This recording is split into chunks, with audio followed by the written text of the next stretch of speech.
واده درې ورځې کنه لاول به د ښځو یوه جوړه واده له جوړوله ټیک وه اوس وایي درې جوړې به جوړو ته وایي دا واده ښه وایي نه که نه 3 ورځې نو موږ وایي ته به ولې 3 جوړې اغوندې وایي نن چې یوه واغوندمه نو دې کې خلکو ولیدم زنانه وو که نه سبا بله اغوندمه چې کومه کینه یې م لیدلې وایي دا جوړه یوه جوړه یې ونه ته د خاوند باندې ترس نه کوي دا ستا د خاوند د وجود نه خوله وتلې ده او دا هغه پیسې ده ته څه وایي ستا خاوند غرمو سېزلی دی او تا له یې دا پیسې راوړي سړی کې ترس نشته چې دا ولې ته په 3 جوړو والوځئ نو بله ورځ په بله جوړه واغوندې وایي دې کې پرون خلکو لیدلی یم لکه ته ورته داسې ووایي چې دا ښځو ته لیدې پرون نو څنګه چې دا جوړه لیدلې وه نو داسې ته هم لیدلې وې که نه نو خوښه دې نه ده چې نن یې راله یوه ښځه ولیده او سبا راله بله ښځه ویني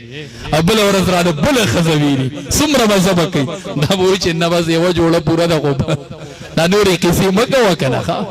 چې جوړی لیده نو خو ته هم پرون لیدلې وې نو ښه نه ده چې نن نوې جوړی او نوې ښځه راله ویني سبا راله بله نه بس بس بس بس نو پرش پې لږ ډېر کوئ ښه چې برابر یي ښه صحیح ده که نه هسې یاره وایم به هر صورت نو هغه ښځه خپلې لور ته نصیحت کوي وایي د خاوند به د سترګو خیال ساتي که په دې 3 خبرو ښځو عمل وکړو او د خاوند سره اختلاف راغی زه به جرم ورکړم وی د سترګو به خیال ساتي وی د سترګو خیال یې څه دی وی هر ټیم ورته ډوله یې ګرځه چې دی تا ته وګوري او تا دا نوي کپړې بس دی به نه خفه کېږي ښه دی به خوشحاله نو چېرته د څاروو هغه د څاروو کار چې کوي نو چېرته به یې د غوښانو هغه جامې اغوستي چې د کور کار کله به دوپټه یو شان او کله به بل شان نو خود به خاوند خفه وي وی د سترګو خیال یې ساته هر ټیم ورته ډوله یې ګرځه وی ښه د پوزې څه خیال دی وی هر ټیم خوشبوی لګوه چې دی پوزه راکاږي چې تا ښایسته عطر لګولي ښه وی ښه وی د غوږونو یې څه خال دی وی داسې خبره ورته مه کوه چې په غوږونو یې چپه ولګي نو قیصه ختمه شوه که نه چې هر ټیم ډوله یې ګرځي او عطر یې لګولي او داسې خبره نه کوي چې ستا په غوږونو چپه ولګي دا خاوند خدای والی دی چې دی به هسې بېسه په ښځه راباندې کوي نه مړه داسې هسې بېسه هم نه وایي که نه ښه به هر صورت بیبي د ژوند بهترین ملګری دی دا هم سفر دی دا د ژوند ملګری دی او بیبیانو ډېره قرباني ورکړي نن د ده واده دی که نه ټیک ده تاسو ته پته ده شکر دی چې خبر یې نن د واده وکړو دو قرباني ورکړه که ښځې ورکړه تاسو وایئ چې دو ورکړه مړه علما یې راغوښتي دي ټینټونه یې لګولي نه مړه دا قرباني ده قرباني ښځې ورکړه پلار چا پرېښودو ښځې مور چا پرېښوده ښځې رونه چا پرېښودو ښځې قبیله چا پرېښوده ښځې کلی پاتې پلار پاتې او مور پاتې ګوره ستا کلي ته کلی وایي ستا پلار ته پلار وایي ستا مور ته مور وایي ستا جیداد ته جیداد وایي ستا کور ته کور وایي ښځې نه چې خلک تپوس کوي چې د کوم کلي دا د خاوند کلی ښیي که خپل کلی ښیي د خاوند کلی ښیي ښه دا بیا هر څه پرېږدي او دا دومره قرباني وکړي او د خاوند نه راشي نو د ښځه چې قرباني وکړي نه د دې به خیال ساتو دا به داسې په معمولي خبرو به دا رښتې نه ورانو ښه د دواړو جهانو سردار کور و یوې زنانه غږ وکړ چې غږ یې وکړو نو هغه غږ بلکل د بیبي خدیجې رضی الله تعالی عنها په شان اخو وفات شوې وه او غږ بیخي د هغې په شان و نبي علیه السلام چې غږ واورېد جو په جړا بی بی عائشہ رضی اللہ تعالی عنہ فرمائی ما د دواړو جهانو سردار په جړا ولید دا اوښکې په مخ را روانې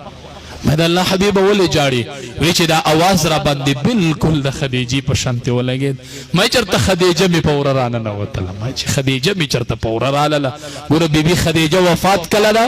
نن هم د امام الانبیا د سترګو نه اوښکې بهیږي بی بی عایشه رضی الله تعالی عنها فرمایي ما په چا غیرت نه دی کړی سوا د بی بي خدیجې چې دا به نبي علیه السلام په مخه یادوله په مخه ما ورته یو ورځ وی چې دا خو بوډۍ ونو ته په مخه دا بوډۍ یو زوته یې ما ته وی چې عایشې رضی الله تعالی ته حافظه یې ته عالمه یې ته فقیه یې ته ډېره لوړه یې خو بیبي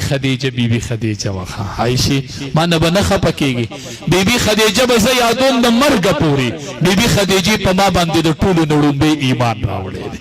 د بیبي خدیجه نه زما اولاد دی بیبي خدیجه زما سهاره وا زما تکیا وا زما تسلی وا زما ډاړو زما ډډه وا ډډه ما بیبي خدیجه ته ډډه وخلی دا د مرګ پورې به زه بیبي خدیجه یادوم د مرګ پورې او چې سالن به پوخ کو بیبیانو ته وی د بیبي خدیجه ملګرو لپاره سالن وس د بیبي خدیجه ملګری لته سالن وس ما ته بیبي خدیجه مخې تکي ما ته بیبي خدیجه مخې تکي بیبیانو سره به دومره خپل ژوند تیروخه او دا د ژوند ملګریم دی او د جنت ملګریم دی ښا د ټولو نړم به عمل په عرش نکاح شوی دا او د ټولو ناخیره فیصله به پس کیږي په نکاح وکیږي خزه به د پلار سره جنت ته نه زیره چا سره به جنت ته خاون سره ښا بیبی فاطمه رضی اللہ تعالی عنہ بیبی عائشہ رضی اللہ تعالی عنہ تو تا نغوره ولې نه نغوره وې زما پلار امام الانبیاء دی انبیاء سردار دی ستا پلار ابوبکر صدیق رضی اللہ تعالی عنہ نو زما پلار ستا د پلار نغوره دی نو زتا نغوره ما بیبی عائشہ رضی اللہ تعالی عنہ ورته فرمای زه د نغوره وی غورواله د اخرت غورواله دی بیبی فاطمه اگر چې ته د امام الانبیاء لوري خو ته په نکاح کې د علی رضی الله تعالی عنہ او زه اگر چې د ابوبکر صدیق رضی الله تعالی عنہ لوري ما خو استاد د ابا جان په نکاح کې زما نو ته د علی رضی الله تعالی عنہ سره جنت ته زی زب استاد د ابا جان سره جنت ته زما جنت ته به سره زم نو خزبه د خاون سره جنت ته زی ابو یو مولوی سه هغه ما تقریر کی وی نه یو مشر باباو د خزینه به تنگ شو وی چې دا د پلان کو مور بالتم اینه بسالتم نخلاصې گما وی ما ورته وی چې دا به الته د پلان کو مور نه مړه دا به الته د اویو حر سردار خدا بیبی دی به الته اویا جوړي اغستی او په اویا جوړو کې به دند پندای ښکاری او په پندای کې به دند تا ته نلیخ کاری نو ته به چې بیا جوړی نو دی کې به پندای څنګه ښکاری و د خدای ساده بندا ا د جنت جوړی دی خدا نه دی کنه هغه د نور جوړی دی به ډمبر نه جوړی دا جوړی ډمبر جوړی کنه نو ته د جنت نعمتونه په دنیا قیاس کوي چې او بیا جوړی وسې خو سم ډمبر جوړ کړي ساده بندا اد جنت جوړی دی هغه د نور جوړی دی هغه به ډمبر نه جوړی پاګه کې بدن د پندای ښکاری او په پندای کې بدن د نلیخ کاری ښه بهر صورت